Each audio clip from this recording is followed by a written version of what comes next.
Antônio de Longo, saindo do off e entrando no on. Desta vez eu vou falar da história do Brasil colonial, principalmente na era do descobrimento do Brasil.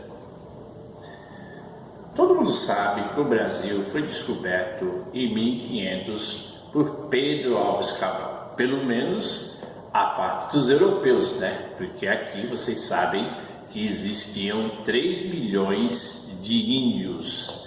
Eu disse 3 milhões de índios.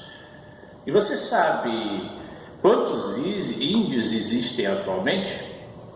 Segundo informações da rede mundial, 900 mil indígenas, quer dizer, de 3 mil caiu para 900 mil, quer dizer, 2 milhões e 100, é isso?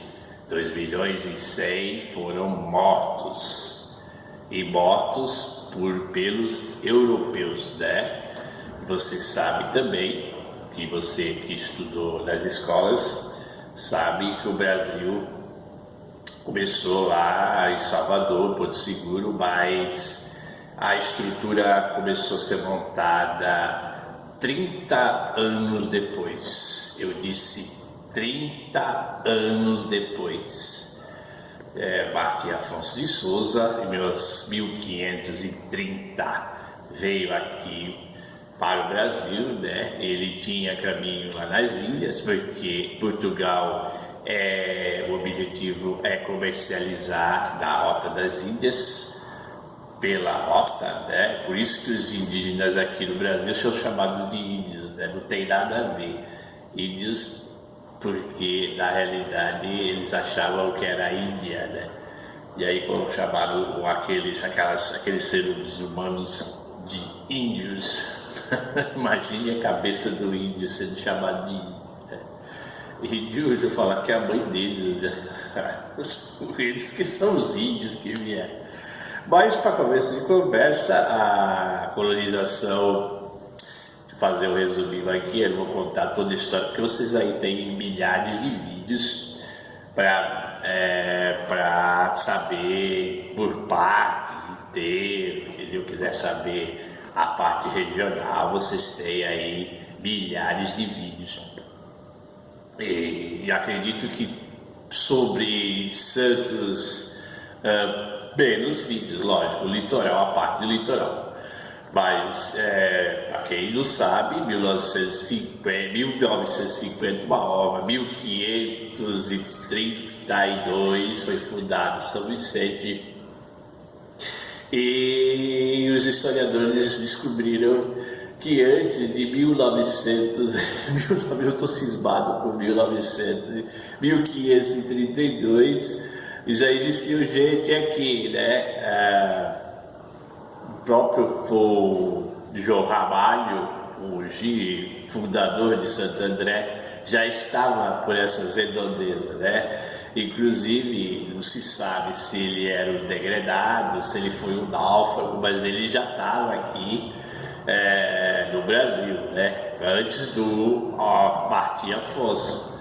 E aí ele conseguiu aprender a língua, o João Ramalho, e tinha índios, inclusive os índios dele, né? Que ele conseguiu 1.000, 2.000 índios e escravizavam outros índios. Rapaz, ele casou com a Índia Bartira dos temíveis Baianás, né, que eram canibais. Inteligente esse cara, por isso que não se sabe se ele era um degredado ou era simplesmente um náufrago. E fundou lá, conhecido a cidade de Santo André, lá para o ABC, né? Cidade de Santo André, conhecido de João Ramalho. E também tinha outro aí que o pessoal não sabe com muita profundidade, o bacharel de Cananéia, né? E hoje os historiadores discutem aí Realmente quem é que tem o São Vicente é a primazia, mas Cananéia também tem algumas coisas. Como é que é a primeira cidade do Brasil? Se o tal do ficou a cidade do Brasil, São Vicente, mas o fundador chegou aqui, já tinha gente, já tinha português no Brasil. O Anderson, bacharel de Cananéia, né? Tem a cidade de Cananéia, e eles reivindicam, né, a história para eles, mas todo mundo sabe da escola aqui, a primeira cidade do Brasil. Com estrutura, né? Que falar com estrutura foi São Vicente, né? E aí, para não ficar igual, né? Vocês têm a edição aí, para não ficar parecido com alguns vídeos, eu vou entrar sempre na área de algum material que eu tenho, ou tenho na biblioteca, né? Sempre assim, pegando alguma coisa, algum material, e o material de hoje, e também mandando se esse livro tiver no SCOB, esse vídeo vai para o SCOB, como está indo para o YouTube e também para o Facebook, né? Esse vídeo ele vai para mais informação dos membros do Facebook e sobre o material, exclusivamente sobre o material de coleção. E, se possível, material que é um pouquinho mais antigo também, né? Material de coleção. Eu estou com o material aqui do jornalista Muniz Júnior, e ele é um jornalista aqui que ganhou medalha, né, no Instituto Histórico e Geográfico, e é um dos jornalistas que é especialista em carnaval, né, sobre carnaval, fala muito, já escreveu sobre o carnaval, é o F. Muniz Júnior. E é esse livro, Fortes e Fortificações do Litoral. Então estou fazendo, não ganho nada do autor, estou fazendo a propaganda aqui, F. Muniz Júnior, e esse livro saiu em comemoração da... Você tem aí na edição Muniz Júnior, né? E saiu nos anos 80 em comemoração da Marinha do Brasil. Um livro comemorando, dando homenagem à Marinha do Brasil. Esse livro fala sobre os fortes. Como eu estava falando em índios, eles vieram colonizar aqui e tal, montar uma estrutura, né? Descobriram em 1500 Pedro Álvares Cabral, mas sem aquela estrutura. E aí, 30 anos depois, eles vieram estruturar o Brasil. E também existia medo de outros países também invadirem o Brasil, como invadiram, né? Vocês vão saber que o Brasil foi invadido pelos franceses e depois foi invadido pelos holandeses, né? Os holandeses dominaram uma parte do Brasil, né? Um território lá perto do Nordeste. Os franceses tomaram conta aqui onde é o atual Rio de Janeiro, né? E o Estácio de Sá foi lá, que foi o fundador do Rio de Janeiro, foi lá repelir, expulsar os franceses, onde é hoje o Rio de Janeiro. Então, tem muita coisa com essas fortificações, né? Essas fortificações que é falado no livro. Eu estou fazendo um resumo aqui para concatenando as ideias, para colocar aí, que fala dos fortes aqui da Baixada Santista. Aí temos o forte de São Luís, né, vamos entrar aqui na parte de militarismo, né, a parte das construções, porque logo de cara os portugueses não tiveram muito sossego, não, por causa dos índios.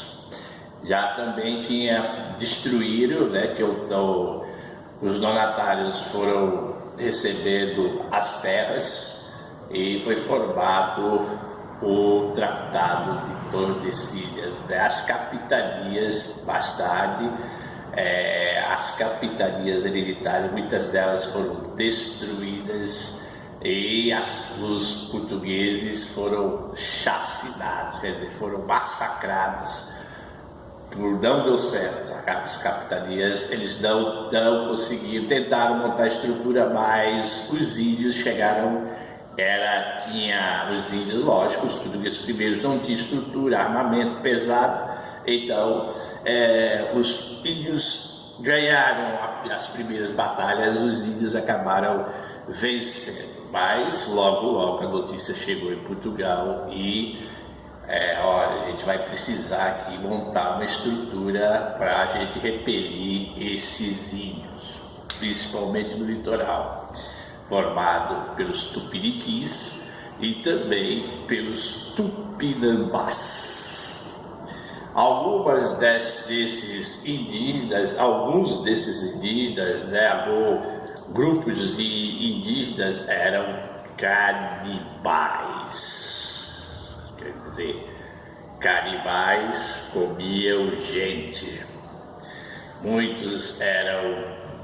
Os derrotados eram amarrados e levados para o almoço e o jantar. Então, os tupinambás. Falando aí do forte, entre os 8 fortes, temos o Forte São João, Forte São João, que fica ali em Bertioga. Ele foi onde morou um alemão náufrago, que foi pego depois pelos franceses e depois acabou parando aqui náufrago e recolhido para trabalhar pelos portugueses, para trabalhar no Forte São João.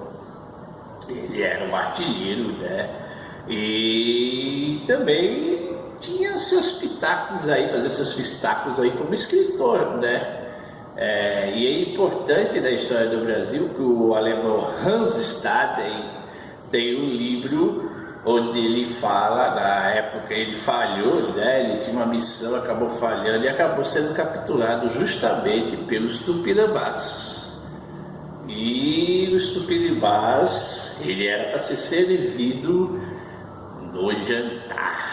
Quer dizer, o Hans Staden, a pessoa, aquele gordinho aí, com aquela bunda branca, fatiada ali, já pensou? Não tinha esse negócio de nojinho, não. Era uma cultura deles. Assar o inimigo, fritar, cortar em pedaços e comer era uma tradição. Eles comiam com vontade. Eles acreditavam que aquela carne dava força para eles, Era uma tradição, E assim como existem muitas tribos aí na história da humanidade que até eram canibais, O canibalismo, a lei brasileira até hoje não pune quem come carne humana, Não tem, Não tem uma punição de comer carne humana, mas não é porque não tem punição você vai sair comendo carne humana por aí. Mas se você lê aí, então o alemão, e segundo uma diretora lá do Forte São João, aqui agora no século XXI, falou que o alemão só não foi devorado pelos tupinambás porque ele era um chorão, ele vivia chorando. Então, os índios acharam, vamos comer uma carne de um frouxo. E aí, teve os conflitos lá e o alemão acabou sendo fugido, dos tupinambás. No confronto com os franceses, picou a mula aí. E ele resolveu contar essa história aí com detalhes, como é que ele viveu lá com os tupinambás, o Hans Staden. Esse livro é um livro barato, tem por aí, eu não tenho, mas se eu quiser, eu talvez possa conseguir até em PDF. Não li com detalhes, sabia, trabalhei em biblioteca, tinha, mas eu não cheguei a ler, mas eu sabia que esse livro existia, do Hans Staden.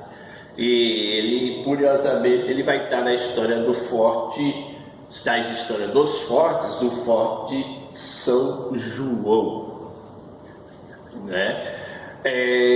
Também do outro lado tinha, os portugueses montaram esses fortes, e justamente na parte de entrada e saída da região ali da Baixada, ali, principalmente próxima de Santos, ali, Santos, Bertioga, na saída dos rios, tanto na parte norte como no norte e sul, eles construíram 2 fortes. Um era o Forte São João e o outro Forte São Luís, né, que também foi chamado de São Tiago.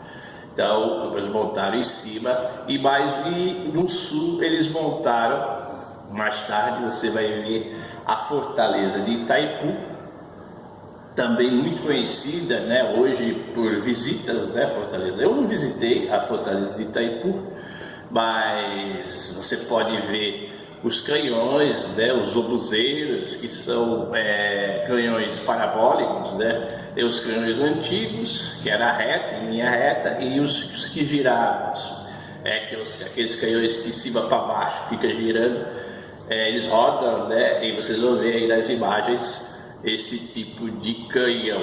E defendeu, mais recente, né, por exemplo, esses fortes de Itaipu já é um forte aí para o lado do século XX, né? Ele é da Segunda Guerra Mundial, né? Fazia parte da Segunda Guerra Mundial. E aí vocês podem encontrar também os túneis, né, de segurança. Alguns fortes também têm destaque para turismo, por exemplo, o Forte São João já mostra figuras de guerra, né, do século XVI, de 1500, mostra figuras de índios, né, tipos de índios, tupiniquins, tupinambás. No Forte São João, armaduras, né, a parte a Fortaleza de Santa Amaro, que fica ali próxima à ponta da praia, só que ela fica do outro lado. Na realidade, essa Fortaleza da Barra, ela fica lá do lado do Guarujá, e em direção de cá fica justamente hoje onde é o Museu de Pesca. O Museu de Pesca é onde funcionava a Fortaleza dos Augustos, né? E elas ficavam em direção à outra e fazia aquela explosão para identificar quem estava invadindo a praia de Santos. Então já dava o alerta ali para as outras fortalezas escutar o som de uma certa invasão. Essas fortalezas também foram construídas para não só abreviar a invasão dos índios, os tupinambás, os perigosos, nesse caso da Fortaleza São João, quando o Ranzistad foi capturado, foi uma invasão, mas não tinha só invasão de índios, né? Eles impediam os índios, mas tinha também, uma certa época, invasão de piratas. Eu podia dizer também corsários, né? Que piratas são de ser malfeitores. Corsário já é financiado pelo governo inglês, francês, os corsários. Aí teve vou falar aqui que Santos, esse século XVI, aí teve a invasão do Spielberg. Será que é parente daquele, parentesco com aquele cineasta lá de Hollywood, de vários filmes, ET, o Extraterrestre, o Steven Spielberg? Spielberg, que era o cara que invadiu aqui nesses séculos aí no Brasil colonial. Foi invadido e não teve só tromba d'água não, maremoto, teve invasão de piratas aí. Teve até a origem da Nossa Senhora de Montserrat aí, que eles estavam perseguindo os santistas e caiu o Montserrat em cima dos piratas. Só nos fala se os piratas sobreviveram, né? Desmoronou e caiu por cima deles e eles se salvaram. E aí dizem que foi por causa da santa. Cara, olha aí, entrando esses fortes aí, é lógico que também eu indico material da própria Unisantos, né, que tem mapas, né, fazer aqui uma propagandinha aí para não dar a falar algumas imagens que são da Unisantos, né, os roteiros desses fortes. Você tem, já falei da Fortaleza de Itaipu, né, teve presença da Segunda Guerra Mundial, também no fato triste, né, os hidroaviões da Segunda Guerra Mundial, inventados pelo Santos Dumont, jogaram bomba na Fortaleza de Santa Amaro, e aí o Santos Dumont, por causa disso, cometeu suicídio. O pai da aviação, ex-pai da aviação, porque agora os norte-americanos dão o título de os irmãos Wright como pai da aviação, não o Santos Dumont, mas a França e alguns países consideram o Santos Dumont o pai da aviação. Mas aí ele cometeu suicídio, brasileiros, inventor do avião, e por causa desse ataque aí, não foi na guerra, foi numa revolta aí, e aí inclusive algumas fortalezas, no caso da Fortaleza de Santa Amaro, pegaram algumas peças para a Revolução de 32, quer dizer, uma revolução paulista contra o governo federal. E aí, por causa disso, o Santos Dumont acabou, inventei um avião para jogar bomba em cima suicidou lá no Guarujá, o Santos Dumont. Também é uma história envolvendo fortes, né? Esses fortes da Detalhes, falando, né, no formato dos anos 80. Tem também um guia que saiu aí no século XXI, um circuito, né, patrocinado pela GEM, que fala também de uma forma de 8 pontos estratégicos, aqui o guia, falando desses fortes, né? Continuando nos fortes, eu já falei do Itaipu, já entro também naqueles fortes de Guarujá, que é a Fortaleza de Santa Amaro. Essa daí eu já visitei quando era aluno da Unisantos, né, do curso de jornalismo. Eu cheguei a visitar lá do outro lado, né, bem próximo ali da Praia do Góis, dá para ver, da Praia ali de Santos, dá para ver a Fortaleza. Essa daí eu visitei, né. E outros, o Forte Augusto, que eu também já tinha falado, que é onde está ali o Museu de Pesca, né? Ali tem um canhão e tal, mas ali foi um forte, né? Não esquecendo também do centro, né? Do centro teve um forte ali onde é a alfândega, foi derrubado, hoje funciona ali no centro da cidade, onde tem a alfândega. Também foi um forte do Monte Serrape, que não é em cima do Monte Serrape, mas era chamado de Monte Serrape. A casa do trem bélico, essa daí eu trabalhei, onde eles armazenavam o material de guerra de Santos. Esse daí também eu trabalhei quando eu fui, teve um tempo ruim, né? Na época do tempo ruim, eu fui guarda municipal e numa escala de posto eu acabei trabalhando na época do governo da Telma,